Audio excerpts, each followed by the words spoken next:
سمجھتے ہیں ہمارے یہاں کچھ بھی نہیں ہے، کوئی ایسا مسئلہ نہیں ہے، یہ سب حزب اللہ نے پیدا کیا ہوا ہے، تو حزب اللہ جانے اور آپ جانے۔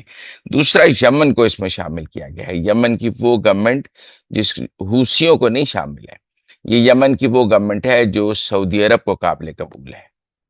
You a E us government کو ہٹانا چاہتا تھا، لیکن یہ وہ گورنمنٹ ہے جو سعودی عرب نے لانچ کی ہوئی ہے، سعودی عرب کی گورنمنٹ ہے بنائی ہوئی، اور یا اس حوثیوں کی گورنمنٹ جو ہے وہ قابل قبول نہیں ہے۔ وہاں بھی حوثیوں کو بھی ختم کرنا ہے اور ایک اور گروپ کو بھی ختم کرنا ہے، اور سعودی عرب کے انٹرسٹ ہیں یمن میں۔ اگر امریکہ سعودی عرب میں یمن کے انٹرسٹ کو پروٹیکٹ کرنے کے لیے آتا ہے تو ان کا خیال ہے کہ سعودی عرب کو واپس امریکہ کے قریب لایا جا سکتا ہے، حالانکہ اس وقت سعودی عرب اور امریکہ کے تعلقات کی کشیدگی کی خبریں آ رہی ہیں، اچھی خبریں نہیں آ رہی ہیں۔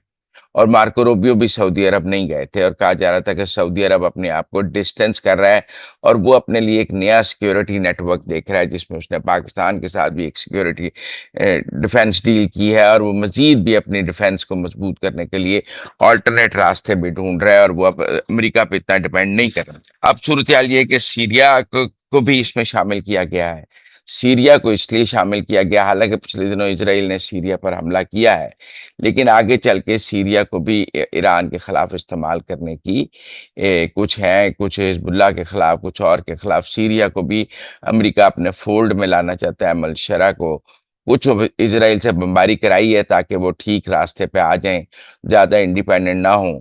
اور پھر ان کو اس میٹنگ میں بھی بلایا گیا ہے کہ آپ کو امریکن ڈیفنس دیتے ہیں، آپ کو امریکن ڈیفنس کوآپریشن دیتے ہیں، آپ کو جوائنٹ لاتے ہیں، آپ کو انٹرنیشنل قومی دھارے میں لاتے ہیں، خطے کے تمام ممالک کے ساتھ بٹھاتے ہیں۔ تو یہ آپ کو نظر آئے گا کہ سیریا بھی اس میں آ گیا ہے، لیبنن بھی آ گیا ہے، اور یمن بھی آ گیا ہے اس میں۔ تو یہ تین امپورٹنٹ جو ہیں، یہ اینٹی ایران ہونے کی نشانیاں بتاتی ہیں کہ یہ جو میٹنگ تھی کافی حد تک اینٹی ایران تھی، کیونکہ تھریٹ بھی ایران سے ہے۔ اب اس میں اور کیا ہوا ہے، ملک امریکہ سے بہت ناراض ہے سارے، وہ کہتے ہیں آپ ہمیں سیکیورٹی دینے میں ناکام رہے ہیں، ایرانی میزائل سن ٹھاٹھا بجے نے، آپ کی کوئی ٹیکنالوجی ایرانی میزائلوں کو نہیں روک سکی۔ امریکی کہتے ہیں 90% روکے ہیں، وہ کہتے ہیں جو 10% سانو بجے نے انہوں دے بارے گل کرو، ہماری آبنائے حرمس آپ نہیں کھول سکے۔ اور پھر جب میزائل آتے ہیں تو ہمارے ملکوں کی اکانومی ختم ہو جاتی ہے، ٹورزم ختم ہو جاتا ہے، ہمارے شہری پریشان ہو جاتے ہیں، ہمارا سب کچھ ڈوب جاتا ہے۔ تو امریکہ ہمیں پروٹیکٹ نہیں کر سکا جو امریکہ نے پروٹیکشن کا ہم سے وعدہ کیا ہوا تھا۔ تو لہذا امریکہ، مارکو روبیو نے اپنے سینٹ کام کے کمانڈر کو اسی لیے بھیجا اب ان ملکوں سے بات کرنے کے لیے کہ ان ملکوں کا کوئی امریکہ سے مالی جھگڑا تو ہے نہیں، ان ملکوں کا امریکہ سے ایک ہی جھگڑا ہے کہ آپ ہمیں ایران کے خلاف پروٹیکٹ نہیں کر سکے، اور ایران نے جو ہے ہمارے لیے کافی جو ہے میزائل مارے ہیں جو بڑے، اسی لیے خطے کے بہت سارے ملک جو ہیں وہ ایران کے قریب چلے گئے ہیں، جن میں سعودی عربیہ بھی ہے، قطر بھی ہے، عمان بھی ہے، اور کئی کسی حد تک یونائٹڈ عرب ایمریٹس نے بھی اپنی ایران کے ساتھ صلح کر لی ہے، اور پچھلی دفعہ میزائل اس پر نہیں مارے گئے۔ وہ آپ کو اس میٹنگ میں بیٹھا ہوا تو نظر آتا ہے، لیکن آپ کہہ سکتے ہیں he sitting on the fans, وہ بالکل فینس پہ بیٹھا ہے کہ وہ اس نے ادھر جانا ہے یا ادھر جانا ہے، ابھی کسی کو نہیں پتا۔ سعودی عرب کا تو پتہ ہے کہ وہ ایران کے ساتھ اپنے تعلقات ٹھیک کر رہا ہے، قطر کا پتہ ہے، عمان کا پتہ ہے، لیکن یونائٹڈ عرب ایمریٹس ابھی بھی ڈبل گیم پہ ہے۔ وہ تہران کا چکر بھی لگایا ہے، جزیہ بھی دے آیا ہے، پاسداران انقلاب کو سلام بھی کر رہا ہے، لیکن وہ امریکہ کے ساتھ اتحاد میں بھی اور ابراہیم اکارڈ میں بھی ابھی تک موجود ہے، لیکن اس بار اس پر میزائل نہیں مارے گئے۔ کویت اور بحرین تو بہت ہی ایکسٹریم پوزیشن پر موجود ہیں اور ابھی تک امریکہ کے مکمل کھاتے میں موجود ہیں، اسی لیے ایران نے ان کو کافی نشانہ بھی بنایا ہوا ہے۔ جارڈن بھی مکمل طور پہ جو ہے وہ امریکہ کے ساتھ کھڑا ہے، لیکن جارڈن کو کوئی اتنا خاص ایران نے نشانہ بنایا بھی نہیں ہے، اور جارڈن بھی اسرائیل کو پروٹیکٹ کرنے کے لیے جو میزائل اسرائیل کو مارے جاتے ہیں وہ جارڈن کی ایئر اسپیس سے جاتے ہیں، تو جارڈن کا جو ایئر ڈیفنس سسٹم ہے وہ 70% میزائل اسرائیل تک پہنچنے نہیں دیتا ہے، تو اس لیے جارڈن کا رول بھی اہم ہے۔ جارڈن کی اپنی سیکیورٹی بھی اہم ہے، اور جارڈن اس لیے بھی اہم ہے کہ وہ اسرائیل کو بھی سیکیورٹی فراہم کرتا ہے۔ تو یہ جو 12 ملکوں کا اتحاد کی جو میٹنگ ہے سینٹ کام کی، ہم اس کو کامیاب کہیں گے یا ناکام کہیں گے؟ کیا ہم یہ کہہ سکتے ہیں کہ ان ممالک کو امریکہ نے یہ یقین دہانی کرا دی ہے کہ ایران آپ کے لیے کوئی خطرہ نہیں؟ یا یہ ممالک آج بھی ایران کو اپنے لیے ایک بڑا خطرہ سمجھ کر ایران سے اچھے تعلقات کی کوشش کریں گے؟ کیا مارکو روبیو کے دورے کے بعد سینٹ کام کے کمانڈر کے ساتھ بیٹھ کے ان کے فوجی حکام اور ان کے سیکیورٹی چیفز اپنے اپنے ملکوں کی سیکیورٹی اور دفاع کے لیے مطمئن چلے گئے ہیں یا مطمئن نہیں گئے ہیں؟ یہ خطے کی سیاست کا ایک بڑا رخ ہے۔ اگر تو آپ سمجھیں کہ سعودی عربیہ مطمئن نہیں ہے تو پھر امریکہ کے ہاتھ سے سعودی عرب جاتا نظر آتا ہے۔ اگر قطر مطمئن نہیں ہے، اگر آپ کو نظر آتا ہے کہ یونائٹڈ عرب ایمریٹس مطمئن نہیں ہے، اگر عمان مطمئن نہیں ہے، اگر بحرین مطمئن نہیں ہے، اگر کویت ممکن نہیں ہے، تو یقیناً امریکہ کے لیے یہ مشکلات کی بات ہے کہ یہ جو عرب ممالک ہیں یہ اب امریکہ سے دفاع کے لیے سے مطمئن نہیں ہے کہ امریکہ ان کا دفاع نہیں کر سکتا۔ پچھلے 30-40 سال تو وہ یہی سمجھتے تھے کہ امریکہ ہمارا دفاع کرے گا، اور انہوں نے امریکی اڈے اپنے ملک میں مہمان رکھے ہوئے تھے کہ یہی ہمارا دفاع ہے۔ ہمیں دفاع کی کیا ضرورت ہے؟ امریکہ جتنے پیسے مانگتا ہے امریکہ کو دو، اور ہمارا دفاع مضبوط ہے، نہ اسرائیل حملہ کرے گا، نہ ایران حملہ کرے گا، ہم آرام سے اپنی چین کے زندگی گزاریں گے اور پیسے بنائیں گے۔ اب یہ سوچ پیدا ہو گئی ہے عربوں میں کہ نہیں، امریکی اڈے تو زیادہ خطرے کی بات ہے۔ جب امریکہ اور ایران لڑائی ہوگی سیدھا میزائل تو ہمارے اوپر پڑنے ہیں، امریکہ پہ تو نہیں پڑنے، امریکہ تو بہت دور ہے، بحرین پر پڑھنے ہیں، کویت پہ پڑھنے ہیں، سعودی عرب پہ پڑھنے ہیں، یونائٹڈ عرب ایمریٹس پہ پڑھنے ہیں، ساری جگہ پڑھنے ہیں، تو ہمارا بنے گا کیا؟ تو اس لیے اس وقت امریکہ جو ہے وہ شدید کوشش کر رہا ہے کہ عربوں کو مطمئن کر سکے۔ ایک طرف وہ ایران کے ساتھ مذاکرات کر رہا ہے، اور بظاہر لگتا ہے کہ ان مذاکرات میں امریکہ جو ہے بے بس نظر آ رہا ہے۔ عرب یہ بھی دیکھ رہے ہیں کہ جو دوحہ میں مذاکرات ہیں اس میں امریکہ بے بس ہے۔ جو ایران کی آبنائے ہرمز پہ پوزیشن ہے، امریکہ اس پوزیشن کو چینج کرانے کی پوزیشن میں نہیں ہے۔ جو ایران آبنائے ہرمز پہ اپنا کنٹرول رکھنا چاہتا ہے، جس کی وجہ سے عربوں کو مسئلہ ہے کہ ان کا تیل آبنائے ہرمز سے گزرتا ہے، جس دن ایران چاہے ان کا تیل بند کر دے، یا وہ ایران سے پوچھ کے اپنا تیل گزارتے ہیں۔ اس سے زیادہ تو سرنگو کوئی نہیں نا، کہ کویت سے تیل کا جہاز نکلتا ہے، وہ ایران کے پاس داران انقلاب کو فون کرتا ہے کہ جی ہم آ رہے ہیں، وہ کہتے ہیں اچھا آپ لین نمبر 3 سے جائیں گے، آپ لین نمبر 1 سے جائیں گے۔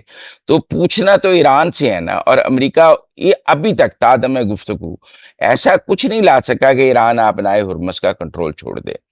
عربوں کو ایران کے ایٹ نیوکلیئر پروگرام سے کیا تعلق ہے؟ ان کے لیے تو اس کے بیلسٹک میزائل ہی نیوکلیئر ہیں، ان کے لیے تو ان کے جیلی فش ڈرونز ہی نیوکلیئر سے کام نہیں ہے۔ وہ مطلب وہ سمجھتے ہیں کہ دنیا میں اب نیوکلیئر تو کوئی کسی پہ نہیں مار سکتا، یہ جو jelly fish drones ballistic missile جو دوسرے ہیں، ہمارے لیے تو یہ نیوکلیئر ہی ہیں، ہمارے لیے تو یہ ایٹم بم بھی ہیں۔ جب وہ ہم پہ یہ مارتا ہے، جب یو اے ای پہ 2500 میزائل مارتا ہے، تو یو اے ای کے لیے تو یہی ہے کہ مجھ پہ ایٹم بم گرا دیا ہے۔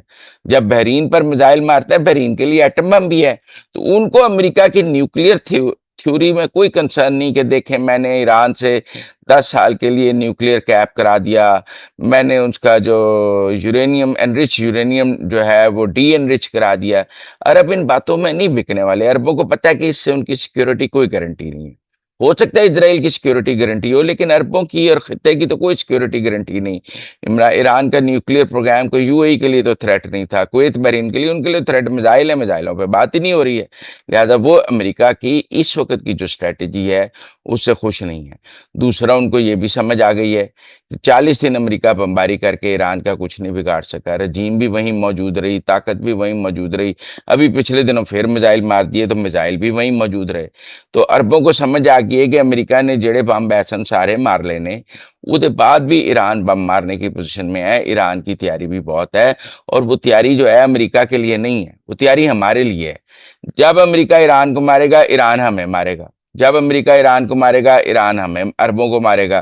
تو عربوں کو یہ سمجھ آ گئی ہے کہ ایران امریکہ لڑائی جو ہے اس میں مارے تو ہم نے جانا ہے۔ لہذا ایک تو وہ امریکہ کو کہہ رہے ہیں کہ ایران سے لڑنا نہیں، دوسرا وہ امریکہ کو کہہ رہے ہیں کہ بھائی جان اب آپ تو ہماری کوئی سیکورٹی نہیں کر سکتے، بلکہ آپ تو ہمارے لیے باعث تھریٹ ہو گئے ہیں، آپ کی وجہ سے لڑائی ہے۔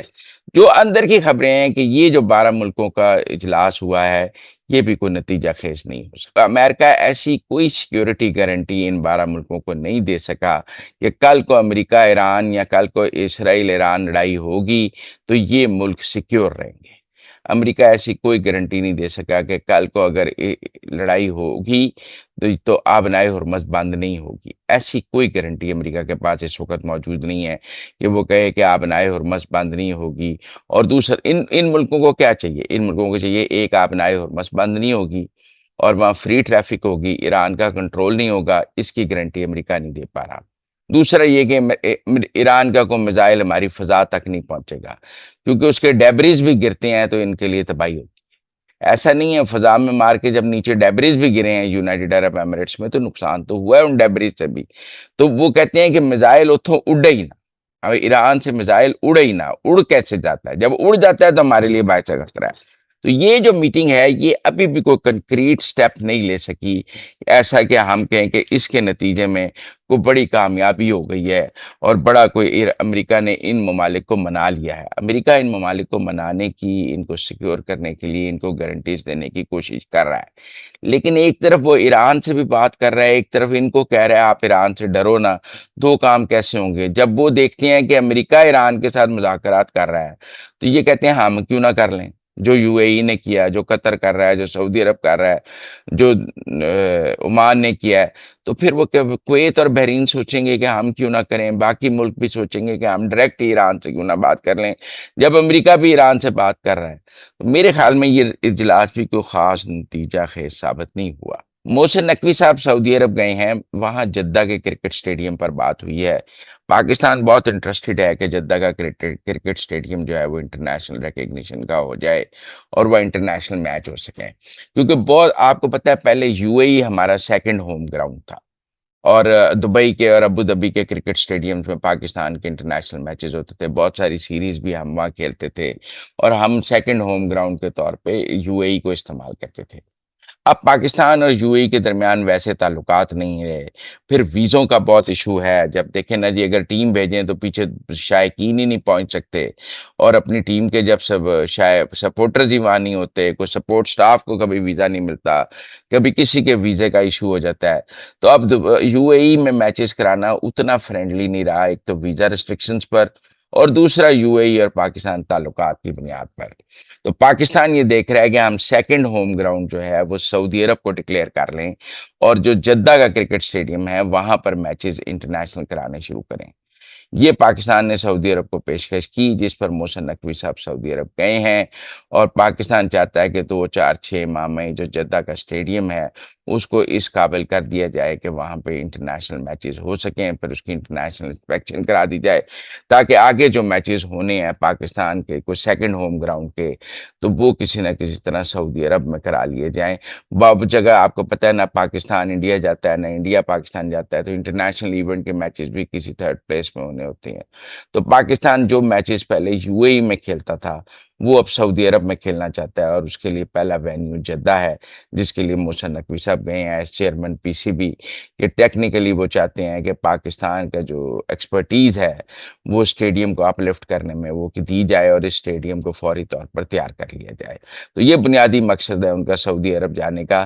کوئی وہ اور کسی سفارتی مشن پر نہیں گئے ہیں. وہ ٹھیک ہے کہ جب وہ گئے ہیں تو انہیں وہاں کے انٹیریئر منسٹر نے ریسیو کرنا ہی کرنا تھا، لیکن ٹیکنیکل بات یہ ہے کہ جو سعودی عرب کی کرکٹ تنظیم کے سربراہ ہیں ان سے ملاقات ہوئی ہے اور جدے والے اسٹیڈیم پر ساری بات چیت ہوئی ہے، وہ اس کے لیے گئے ہیں. اور اب پاکستان سعودی عرب کے ساتھ اپنے کرکٹ ٹائز دیکھتا ہے. پاکستان یو اے جس طرح یو اے کی کرکٹ ٹیم بن گئی تھی اسی طرح پاکستان سعودی عرب کی کرکٹ ٹیم کو اپ لفٹ کرنے بنانے میں مدد دینا چاہتا ہے، ان کے کرکٹرز کو ٹرین کرنا چاہتا ہے اور سعودی عرب کو کرکٹ میں آگے لانا چاہتا ہے جیسے پہلے یو اے ای آیا تھا. تو یہ اب دیکھا جائے گا کہ پاکستان کب تک سعودی عرب کو انٹرنیشنل کرکٹ میں آگے لے آئے گا. اچھا جی، کچھ باتیں اور آپ کے ساتھ. ایک تو جنید اکبر صاحب کا بڑا شاندار ٹویٹ آیا، پڑھنے کے قابل ہے، میں سمجھتا ہوں تاریخی ٹویٹ ہے. ان سے آج کل بہت پوچھا جا رہا ہے نا کہ آپ کے پی کے صدر بنے تو آپ نے کیا کیا، تو آپ کی کیا کارکردگی ہے.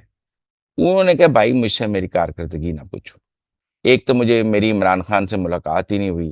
اگر مجھے عمران خان کوئی حکم دیتا تو آپ میری کارکردگی پوچھتے. چونکہ مجھے عمران خان نے کوئی حکم ہی نہیں دیا تو میری کارکردگی کیوں پوچھ رہے ہیں. دوسرا، پارٹی نے مجھے کہا ہے کہ محمود اچکزئی صاحب سے پوچھے بغیر کچھ نہیں کرنا، لہذا ہم کوئی کچھ کر ہی نہیں رہے کیونکہ محمود اچکزئی صاحب کچھ کرنے کو کہہ ہی نہیں رہے. اچھا جو ان کی بات کا پہلی بات ہے نا وہ یہ ہے کہ وہ یہ کہہ رہے ہیں کہ ٹیکنیکل بات ہے کہ عمران خان کی رہائی کی تحریک عمران خان سے پوچھ کے چلائی جائے گی۔ جب عمران خان سے ملاقات ہوگی اور وہ مجھے کہیں گے کہ میری رہائی کی تحریک کے لیے یہ کرو وہ کرو تو میں کر دوں گا، تو اگر وہ نہیں کہیں گے تو میں نہیں کروں گا، پھر میں آرام سے گھر بیٹھا ہوں۔ تو پھر میرا مطلب جنید اکبر صاحب آپ کی ضرورت ہی کیا ہے؟ میرا مطلب آپ کی کیا کارکردگی، آپ کی پولیٹیکل وزڈم کیا ہے؟ آپ کو تو صدر اس لیے بنایا تھا گیا تھا کہ آپ عمران خان کی تحریک چلائیں گے، رہائی کی تحریک چلائیں گے۔ تسی تے پھر ایک میرا مطلب ہے کہ وہ ہو گئے نا، پیے ہو گئے، عمران خان دسے گا تو کرو گے، اپنا پولیٹیکل وزڈم کوئی نہیں۔ یہ سوال سہیل افریدی کے ساتھ بھی ہے کہ آپ وزیر اعلیٰ بنے، آپ بھی کہتے ہیں میری عمران خان سے ملاقات نہیں ہوئی لہٰذا میں کوئی تحریک نہیں چلا رہا، وہ جو کنٹینر بنایا تھا، وہ جو کفن پہننے تھے، وہ جو اسٹریٹ موومنٹ تھی آپ نے ساری ڈم کر دی، بجٹ بھی پاس کر لیا، آپ نے سارا کچھ کر لیا، اور اپنے شہزاد اکبر صاحب کہہ رہے ہیں کہ مزمل اسلم صاحب تو بالکل اسٹیبلشمنٹ کے ٹاؤٹ ہیں جو آپ کے وزیر خزانہ ہیں، اور وہ سینٹر کو سب کچھ مل بھی رہا ہے، تو آپ بھی عمران خان کی رہائی کی تحریک چلانے میں بالکل ناکام رہے۔ اور اگر پوری پی ٹی آئی کا یہی موقف ہے کہ جب عمران خان کہے گا ہم تحریک چلا لیں گے، نہیں کہے گا تو ہم انجوائے کر رہے ہیں، لیٹ اس انجوائے، یہ سادہ سی بات ہے جو جنید اکبر صاحب نے کہی ہے، تو آسان بات ہے، آپ کی اگلے 2-3 سال ملاقات ہی نہیں کرائی جائے گی، یو کیپ آن انجوائنگ، کیونکہ جب تک ملاقات نہیں ہوگی تب تک تو جنید اکبر صاحب گھر بیٹھے ہیں نا آرام سے، انہوں نے تو کچھ نہیں کرنا، وہ تو ویلے بیٹھے ہیں، وہ اپنی کے پی کی حکومت انجوائے کر رہے ہیں، مرضی کا وزیر اعلیٰ آ گیا ہے، گنڈا پور تو ان کو لفٹ نہیں کراتا تھا، گنڈا پور تو ان کو کے پی میں گھسنے نہیں دیتا تھا، انہوں نے سازش سوزش کر کے ایک وزیر اعلیٰ لے آئے ہیں جو ان کو سی ایم ہاؤس میں بھی آنے دیتا ہے، جو ان کے ساتھ بات چیت بھی کرتا ہے، جس نے ان کو کافی حد تک اکوموڈیٹ بھی کر لیا ہے، تو بس ٹھیک ہے، وہ آپ اپنی کے پی کی گورنمنٹ انجوائے کریں اور آپ دونوں کی عمران خان سے ملاقات نہ کرائی جائے تو یقیناً عمران خان کی رہائی کی کوئی تحریک نہیں ہوگی، اور تو کچھ بھی نہیں ہوگا، سب چھٹی ہوگی، اس کے علاوہ اور تو کچھ ہونا نہیں چاہیے۔ ٹیکنیکل بات یہ ہے۔ دو باتیں میں آپ کو کہنا چاہتا ہوں، میں آپ کے سامنے ایک تقابلی جائزہ پیش بھی کرنا چاہتا ہوں، ایک سردار تنویر الیاس اور ایک مرزا محمد افریدی، دو کیس اسٹڈی ہے، میں پرانی ماضی کی 2 سال پرانی بات نہیں کرنا چاہتا آپ سے، کوئی 5 سال پرانی بات نہیں کرنا چاہتا، تازہ بات۔ دیکھیں یہ دو کریکٹر جو ہے نا، سردار تنویر الیاس اور مرزا محمد افریدی، یہ پیسے پر سیاست کرتے ہیں، ان کی سیاست کی ہوم گراؤنڈ کو سیاسی جماعت نہیں ہے، ان کا پیسہ ہے، یہ ٹکٹ خریدتے ہیں، یہ پیسے کی پیسہ پھینک تماشا دیکھ، یہ سیاسی جماعتوں کے لیڈروں کو خرید کے اپنی سیاست بنا، مرزا افریدی صاحب کو ٹکٹ دینے کے پوری پی ٹی آئی خلاف تھی، اور کہا جا رہا تھا کہ ان کی جگہ کسی کارکن کو ٹکٹ دیا جائے، وہ جس نے 9 مئی میں مار کھائی ہے، وہ جس نے جیلیں کاٹی ہیں، وہ جس نے پرچے کاٹے ہیں، وہ جو 26 نومبر کو موجود تھا، وہ جو اسلام آباد چڑھائی پر موجود تھا، یہ کہاں تھے؟ ان کا شاندار لاہور میں ایک فارم ہاؤس ہے، انہوں نے اس فارم ہاؤس پر پوری پی ٹی آئی کے M N A M P S کی دعوت کی، وہ اسلام آباد سے آئے، وہاں شاندار ہرن اور شاندار دیسی بکرے کھائے، واپس گئے، ٹکٹ ان کا ہوا، پوچھا گیا جی کیوں ٹکٹ ان کا ہوا؟ انہوں نے کہا جی انہوں نے عمران خان کے کیسوں پر 20 کروڑ روپے وکلا کو فیس دی ہے، پتہ نہیں دی ہے یا نہیں دی ہے، وہ علیمہ خان تو کہتی ہے کہ ان وکلا نے ٹکٹیں لے لی ہیں، اب ٹکٹیں لی ہیں، سیاست دی ہے، وہ یہ کہتے ہیں فیسوں میں، بہرحال 20 کروڑ روپے کی ایک فگر آئی کہ انہوں نے اپنے سینٹ کے ٹکٹ کے لیے وہ خریدا۔ اسی طرح سردار تنویر الیاس بھی پیسے پر سیاست کرتے ہیں، ان کا کوئی پولیٹیکل بیک گراؤنڈ نہیں ہے، وہ عمران خان کے دور میں آزاد کشمیر کے الیکشنز میں سیاست میں آئے، اور عمران خان ان کی پی ٹی آئی میں آئے، ان کو ایک ورکر کو ہٹا کے وزیر اعظم عمران خان نے بنایا، جو کہ کہتے ہیں کہ انہوں نے بھی عمران خان سے وزارت عظمیٰ خریدی تھی، وہ تو ویسے الیکشن میں ہی وزیر اعظم بننے کی باتیں تھیں، اور کہا جا رہا تھا کہ انہوں نے تب ہی کتنے ارب روپے وزیر اعظم کے لیے دے دیے ہیں، لیکن الیکشن کے فوراً بعد وہ وزیر اعظم نہیں بن سکے، لیکن چونکہ پیسے دیے ہوئے تھے اور سب تھا، پھر آہستہ آہستہ اقتدار بھی چلا گیا اور پیسے کی ضرورت پڑ گئی عمران خان کو، تو عمران خان نے سردار تنویر الیاس کو آزاد کشمیر کا وزیر اعظم بنایا۔ آپ دیکھیں سردار تنویر الیاس کسی میرٹ پہ ایم ایل اے بننے کے قابل نہیں ہے، پی ٹی آئی نے اس کو وزیر اعظم بنا دیا، 24 گھنٹے نشے میں رہتے تھے، جو انہوں کی وزارت عظمیٰ کے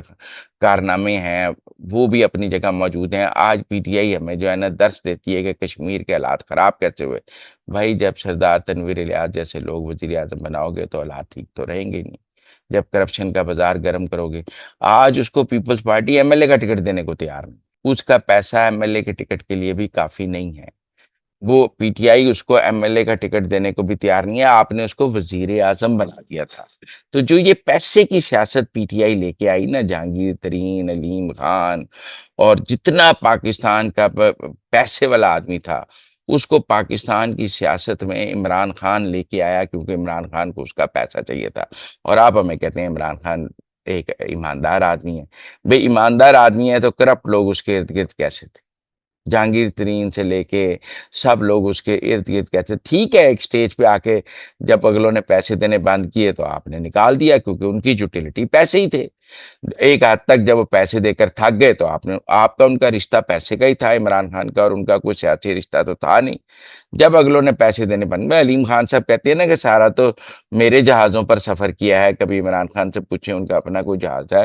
عمران خان کو پرائیویٹ پلینز پر سفر کرنے کا بڑا شوق تھا. وہ تو مہنگی مہنگی اپنے تو ان کے پاس کوئی پرائیویٹ پلین نہیں تھا. علیم خان آج بتاتے ہیں نا کہ ان کے جہازوں پر سفر کرتے تھے. جہانگیر ترین صاحب کے جہازوں پر بلٹ پروف گاڑیاں جہانگیر ترین صاحب کی. تو ہر پیسے والے کو وہ بلاتے تھے اور اس سے پیسہ لیتے تھے. اور ہمارے دوستوں کے لیے وہ بہت ایماندار بھی ہیں. پھر ثاقب نثار صاحب نے بھی ان کو صادق اور ایماندار ڈکلیئر کر دیا. سارے کرپٹ ان کے پاس اکٹھے کر کے تو ان کو ایماندار بھی ڈکلیئر کر دیا، اور پاکستان کی پالیٹکس کو پیسے میں پلیوٹ بھی کر لیا. میں باقی سیاسی جماعتوں کو کوئی بریو ذمہ نہیں قرار دے رہا کہ ان میں ایسی بات نہیں ہے، لیکن جو رنگ پیسے کا عمران خان نے جمایا نا سیاست میں، یہ پیسے والوں کو اکٹھا کر کے اور ان کو ارد گرد اکٹھا کر کے اور ان کے پیسے سے جو رنگ لگایا، وہ شاید باقی آپ کو مسلم لیگ نون میں کوئی ایسا بندہ آج مجھے بتا دیں جو کہ میں نے ٹکٹ خریدا ہے، اس کے پیسے کی وجہ سے اس کو ٹکٹ دیا گیا ہے. پیپلز پارٹی نے بھی سردار تنویر الیاس کے پیسے کو خاطر میں نہیں لائے. وہ اپنے ورکر کو، اپنے مقامی لوگوں کو خاطر میں لائے ہیں. مجھے گورنر پنجاب سردار سلیم نے بتایا کہ بے نظیر کو بہت پیسے والے لوگ ان کے حلقے سے ٹکٹ لینے کے لیے پہنچ گئے. تو بے نظیر، حالانکہ سردار سلیم وہاں موجود نہیں تھے، لیکن بے نظیر نے کہا وہاں میرا ایک ورکر ہے، اس نے مارے کھائی ہیں، اس نے پہلے میرے ٹکٹ پہ الیکشن لڑا ہے، میں اسی کو ٹکٹ دوں گی، آپ سے پیسے نہیں لوں گی. تو پولیٹیکل پارٹیز کہیں نہ کہیں آج بھی ہم نے دیکھا ہے اپنے ورکر کو، اپنے لیڈر کو ترجیح دیتی ہیں کسی پیسے والے کی بنیاد پہ. لیکن پی ٹی آئی میں تو ایسا نہیں تھا نا. آپ دیکھیں ورکر کا تو گلا کاٹ کے پیسے والے کو اوپر لایا گیا. پیسہ ہے تو سب کچھ ہے. وہ اجاز چوئی صاحب کی آڈیو نہیں ہے، ملاقات کرنی ہے تو پیسہ کتنا ہے؟ پیسے دو گے تو ملاقات ہوگی. فنڈنگ بہت امپورٹنٹ ہے، اور پھر وہ فنڈنگ جو ہے وہ لے بیٹھی ہے سارے پیسے. پھر آپ کہتے ہیں ہمارے سے لوگ غدار ہو گئے. بھی پیسے والے لوگوں کی، آپ کی پیسے کی اور ان کا آپ کا رشتہ پیسے اور لین دین کا تھا. جب آپ جس طرح ان کا پیسہ آپ کے کسی کام کا نہیں رہتا تھا تو آپ انہیں پارٹی سے نکال دیتے تھے، اسی طرح ان پیسے والوں کے لیے جب عمران خان کسی کام کا نہیں رہا، انہوں نے عمران خان کو نکال دیا. اب وہ عمران خان کے ساتھ وفادار نہیں ہے، کیونکہ ان کی وفاداری تو کچھ تھی ہی نہیں. وہ تو پہلے کہ انہوں نے سارا کچھ کیا ہوا تھا، رشتہ ہی پیسے کا تھا. تو بہرحال سردار تنویر الیاس کا پیسہ لگتا ہے اس بار پیپلز پارٹی میں نہیں چلا ہے، اور وہ فریال تالپور اور بلاول اور آصف زرداری کو اپنے پیسے سے امپریس نہیں کر سکے.